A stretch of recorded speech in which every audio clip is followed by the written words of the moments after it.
আমরা অর্গাননের ওষুধ প্রুফটাই পড়ছিলাম, ওষুধ প্রুফ নিয়েই আলোচনা করছিলাম।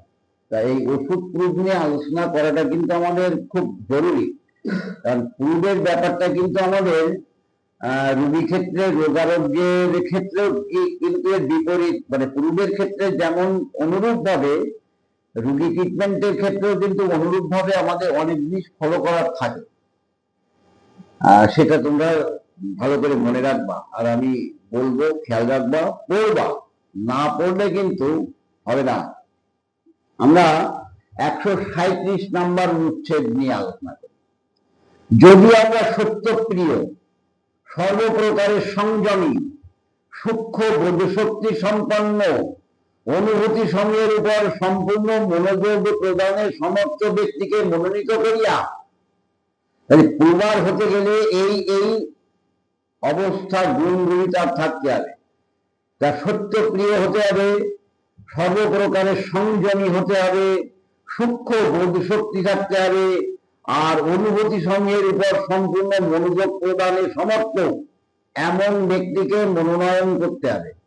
মনোনয়ন করে ওষুধ প্রয়োগের পরে পরিদর্শনের সুবিধা করিতে চেষ্টা করি। তবে এই ধরনের রোগী প্রবার যদি আমরা সাজেস্ট করি এবং সেখানে যদি আমরা ওষুধ দিই, ওষুধ দেওয়ার পরে যে যে লক্ষণগুলি আমাদের সেই প্রবারের মধ্যে প্রকাশ পায়, তাহলে কি আর পরিদর্শনের সুবিধা করিতে চেষ্টা করি। তবে এই সকল পরীক্ষার জন্য ব্যবহৃত ওষুধের মাত্রা নির্দিষ্ট সময়ের মধ্যে, নির্দিষ্ট সীমার মধ্যে যত পরিমিত হয়, ততই তার প্রাথমিক ক্রিয়ার ফলগুলি অধিকতর স্পষ্টভাবে প্রকটিত হয়।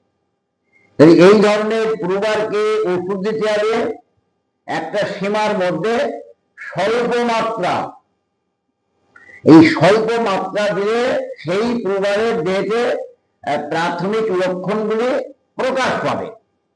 আচ্ছা, এবং সর্বাপেক্ষা জ্ঞাতব্য ওইগুলি গৌণ ক্রিয়াফল সমূহের বা জীবনী শক্তির প্রতিক্রিয়া সমূহের সংমিশ্রণ ব্যতীতই ঘটিয়া থাকবে। তার মানে প্রাথমিক ক্রিয়া যেটা রোগী দেহে উঠলো, সেটা লিপিবদ্ধ হলো, এমন ধরনের প্রবাহ সেটা লিপিবদ্ধ করলো। আর যদি এই ধরনের রোগীদেরকে প্রচুর মাত্রা খাওয়ানো হয়, তাহলে প্রাথমিক ক্রিয়া আর গৌণ ক্রিয়া একসাথে জটিল হয়ে যাবে, যার কারণে একটা সীমার মধ্যে স্বল্প মাত্রায় ব্যবহার করে প্রাথমিক ক্রিয়াগুলি পাওয়া যায় এবং পরবর্তী কদিন পরে তার মধ্যে গৌণ ক্রিয়া বা জীবনী শক্তির প্রতিক্রিয়ার লক্ষণগুলিও পাওয়া যায়। আচ্ছা, কিন্তু যখন অতিরিক্ত বৃহৎ মাত্রায় ব্যবহার হয়, তখন যে শুধু লক্ষণগুলির মধ্যে কতগুলি গৌণ ক্রিয়াফল আসিয়া উপস্থিত হয় তাহা নহে, প্রাথমিক ক্রিয়াগুলিও এত দ্রুত এরূপ গোলযোগ এবং প্রচন্ডতার সহিত আসিতে থাকে যে কিছুই নিশ্চিতভাবে লক্ষ্য করা যায় না। আমাদের দরকার নেই, আমাদের এই প্রুফ করার দরকার নেই, তবে জেনে রাখতে হবে, জানতে তো ক্ষতি নেই। তৎসঙ্গে যে বিপদ আছে তাহা না ধরিলেও স্বজাতীয়গণের প্রতি যে ব্যক্তি কিছু শ্রদ্ধা সম্পন্ন এবং যিনি তুচ্ছ মানবকে নিজ ভাতৃক জ্ঞানে দর্শন করেন, এইরূপ ব্যক্তি তাহা উপেক্ষণীয় মনে করিতে পারেন না। যে যার বিবেক আছে, যে শক্তি মানুষ, সে কিন্তু এই লক্ষণগুলি পূর্ণাঙ্গভাবে লিপিবদ্ধ করবে, বা তার উপরে নির্ভর করে আমরা রোগী ট্রিটমেন্ট করব। এটা বৃহৎ মাত্রা এবং ক্ষুদ্র মাত্রা। বৃহৎ মাত্রায় যদি আমরা ওষুধ ব্যবহার করি, তাহলে ওষুধের আরোগ্যটাও কিন্তু ব্যাঘাত ঘটবে। তখন আমাদের বলা আছে লব সিমিলিয়ার, লব সিমপ্লেক্স, লব মিনিমাম। যত সূক্ষ্ম করা যায় তত কিন্তু উপদ্রববিহীন আরোগ্যটা আমরা আশা করতে পারি। সহজ করে বললাম। পরবর্তীতে 138-এ আমরা পাই, যদি উল্লেখিত 124 থেকে 127 অনুচ্ছেদযুক্ত উত্তম এবং বিশুদ্ধ পরীক্ষার নিয়মগুলি মানিয়া চলা হয়, তবে ঔষধের ক্রিয়াকালীন পরীক্ষাকারী সকল যন্ত্রণা, আকস্মিক ঘটনা ও স্বাস্থ্যের পরিবর্তন সমস্তই কেবলমাত্র এই ঔষধ হইতে উৎপন্ন এবং এই ঔষধের বিশেষত্ব বলিয়া ধারণা এবং লিপিবদ্ধ করিতে হইবে। একবার যদি নিয়ম মেনে যদি সে ওষুধ প্রয়োগ করতে থাকে, আর ওষুধ প্রয়োগ করার সময় যদি কোনো দুর্ঘটনা অর্থাৎ কোন রকমের কোন শারীরিক অবস্থা হঠাৎ এসে উপস্থিত হয়, তাহলে তার যে লক্ষণগুলি, সেই লক্ষণগুলিও কিন্তু ওই নোটবুকের মধ্যে লিখে দিতে হবে। এটাও কিন্তু জানতে হবে ওই ওষুধটা আছে বলে হয়তো এই লক্ষণের তীব্রতাটা বৃদ্ধি পেয়েছে, না হলে কিছুই হতো না। আচ্ছা, বলা হচ্ছে এই ব্যক্তি তার শারীরিক প্রকৃতি গুণে এই সকল লক্ষণ উভয়ের প্রবণতা পাইয়াছেন। এক্ষেত্রে ইহারা ঔষধের ফল, যে ঔষধ সেবন করা হইয়াছে সেই ঔষধ যতদিন সর্বাঙ্গীন স্বাস্থ্যের উপর ক্রিয়া প্রকাশ করিতে থাকে, ততদিন লক্ষণ সমূহ আপনি অনুভূত হয় না, ঔষধের দ্বারাই উৎপন্ন হয়। ঔষধ প্রয়োগের জন্য ঔষধ খাওয়ানোর পরে যে লক্ষণগুলি তার মধ্যে আসছে, সেগুলি আপনা আপনি আসে না, সেটা ওষুধ জনিতই হচ্ছে। তাই আকস্মিক যে কোনো ব্যাপার হোক না কেন, জানতে হবে ওটা ওষুধ আছে প্রয়োগ করা, যার কারণে ওষুধের লক্ষণ বা এই ওষুধের পরে তার সাসেপ্টেবিলিটি অনেক বেশি, তাই এমন লক্ষণগুলি প্রকাশ করছে। 139, যখন চিকিৎসক নিজের উপরে ওষুধের পরীক্ষা না করিয়া ইহা অপরকে দেন।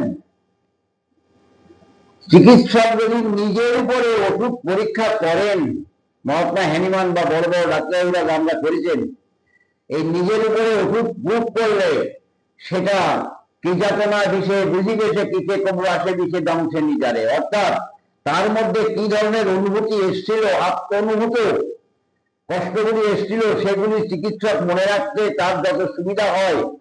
আর পরের উপরে নির্ভরশীল যদিও না করে উপায় নেই, নির্ভরশীল হতে হয় পরিবারের উপরে, তাই দুটোর মধ্যে কিঞ্চিত পার্থক্য থাকলেও থাকে।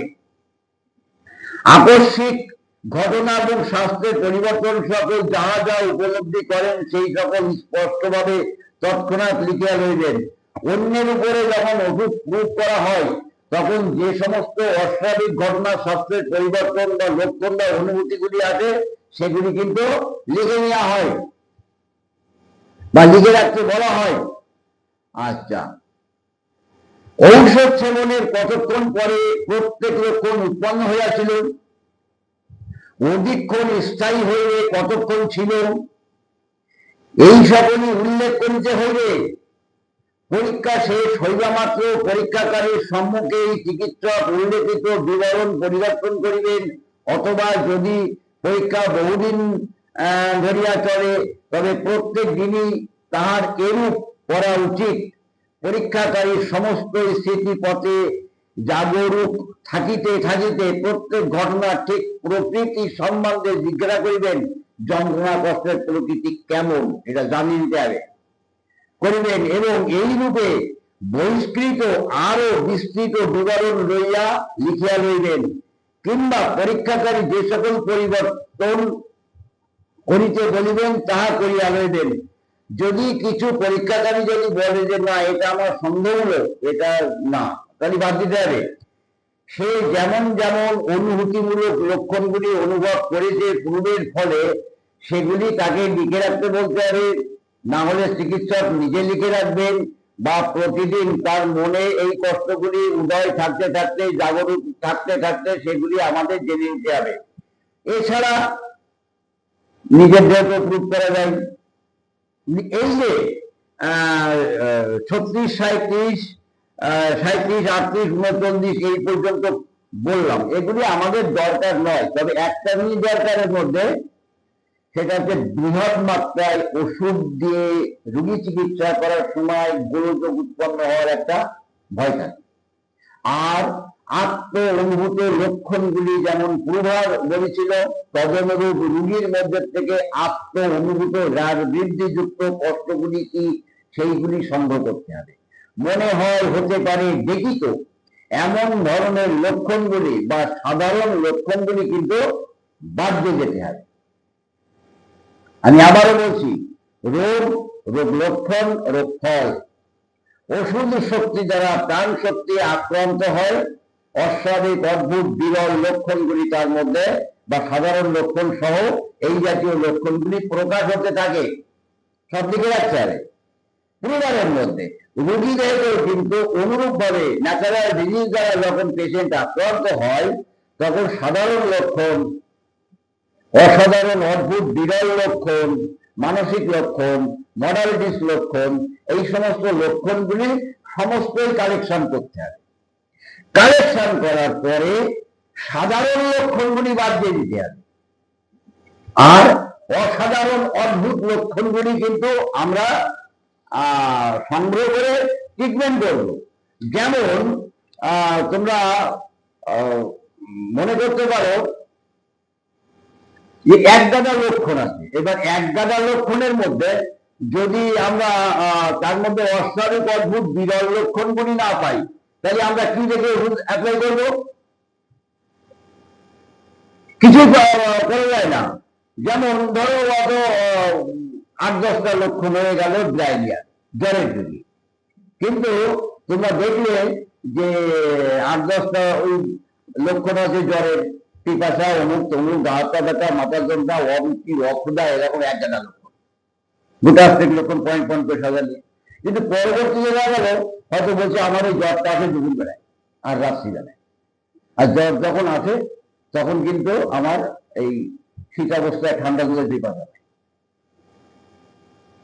তাহলে এই যে লক্ষণটা, এই লক্ষণটা কিন্তু তোমাকে ডায়রিয়া নির্বাচন করতে বাধা সৃষ্টি করবে। বলবে না, ডায়রিয়া দিও না, কারণ এখানে অস্বাভাবিক অদ্ভুত লক্ষণ হিসাবে এখানে কিন্তু ডায়রিয়ার মূল্যটা অনেক বেশি, এই আর্সেনিকের মূল্যটা অনেক বেশি। এই সমস্তগুলি তোমাদের খেয়াল করতে হবে। আমি পরে নিয়ে আলোচনা করবো লক্ষণ ক্লাসিফিকেশন যখন দেখাবো, তখন কোন কোন লক্ষণ, কেমন জাতীয় লক্ষণ সকলের উপরে আমাদের গুরুত্ব দিতে হবে, আমি সেগুলি নিয়ে আলোচনা করব। ঠিক আছে, থাক এই পর্যন্ত।